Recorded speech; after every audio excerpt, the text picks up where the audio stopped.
This one actually comes from the Dusty Thunder subreddit, and it's titled, Am I the Astronaut for Not Forgiving My Soon-to-Be Stepdaughter for Stealing? Ah, crap. I, 41 female, and my fiance, 45 male, have been together going on 5 years. He has 3 kids from his previous marriage, 10-year-old, 16-year-old female, and 19-year-old. The kids and I hit it off from the start.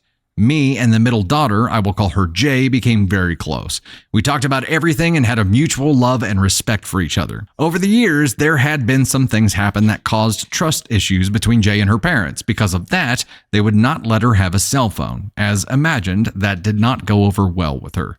And she is the middle one. 16? Yeah, 16. 16-year-old didn't have a phone. Okay. February 2023, Jay was caught with a phone. My fiance told her to give it to him, which she never did, and he never followed up.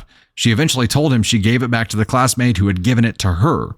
Again, he never verified that that was true. In April, he walked in her room in our house and caught her with it. So they first caught her in February and then again in April. He finally took it. I was away for work from March through June, and when I returned, I asked where the phone was. As soon as he gave it to me, I was floored. It looked just like my previous phone. I had kept it because it had years worth of messages and pics on it from my brother who had passed away in 2020. His death broke me, and I clung to anything that came from him. When the phone turned on, there was my background picture of my brother. She had stolen my phone. I was hysterical, trying to check if she had deleted my stuff off the phone. About 10 minutes later, I finally found out that, thankfully, she hadn't.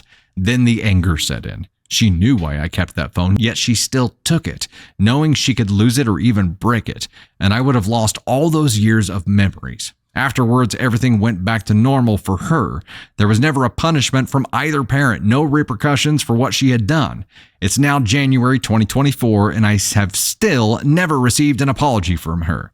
Honestly, at this point, I don't want to, because I know it would just be lip service. It wouldn't mean anything to me anymore. I don't look at her the same now. I don't enjoy being around her like I used to. I definitely don't trust her. I'm still angry and hurt, and I don't forgive her, especially since she never showed the slightest bit of remorse for what she did. So, am I the astronaut for not forgiving and moving on like it never happened?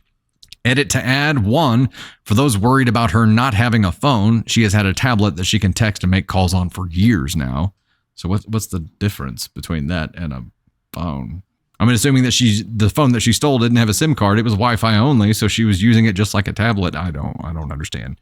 She is not cut off or going without communication from her friends or family. She also has access to some social medias. She does have parental mode on the tablet, and going by past issues, she needs it. Okay, there it is. 2, I have tried multiple times to talk with her. Each time I was met with no acknowledgement and silence aside from a yeah when I asked if she understood why I was upset.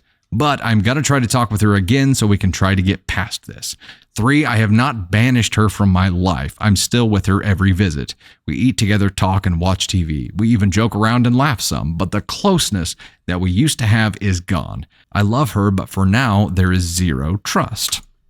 I don't think you can be the astronaut for not forgiving her because she hasn't asked for forgiveness yet. I think the difference here is you're hurt by this clearly, personally. But also, I think if you are going to be a functional parent for this girl as well, there has to be. I'm not saying that you trust her. I'm not saying that you give trust freely, because I am a believer that trust has to be earned. It should not just be given freely. You don't owe anyone your trust. But I think building a path to reestablish that as a parent would be a good thing. I think working on rebuilding and making this a teaching moment is what the parental role needs to be here. I understand that you're hurt. I understand that you're offended. I understand that this is one of your core memories that was put at risk here. And clearly she did not respect that at all. And I understand how pissed off you are about that. But you also have a responsibility to be a teacher to this child. And she is still a child. So teach her how it was wrong. Teach her how to respect other people's memories about people that they've lost. Teach her something that can be of value for her to carry with her moving forward. And yeah, she needs to regain that trust. And that's one of the things she needs to be taught right now too, is that trust isn't free. You don't go to a vending machine and just hit a button and get trust. And when you break the trust that you did have with someone, it takes some pain and some time to gain it back.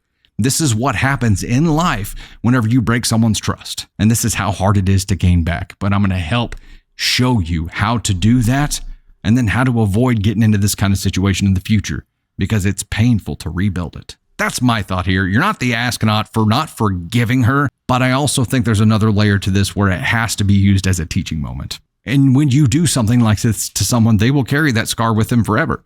There is, I think one of the most impactful sayings that I've learned since starting to do these stories in these videos was, the tree remembers what the axe forgets.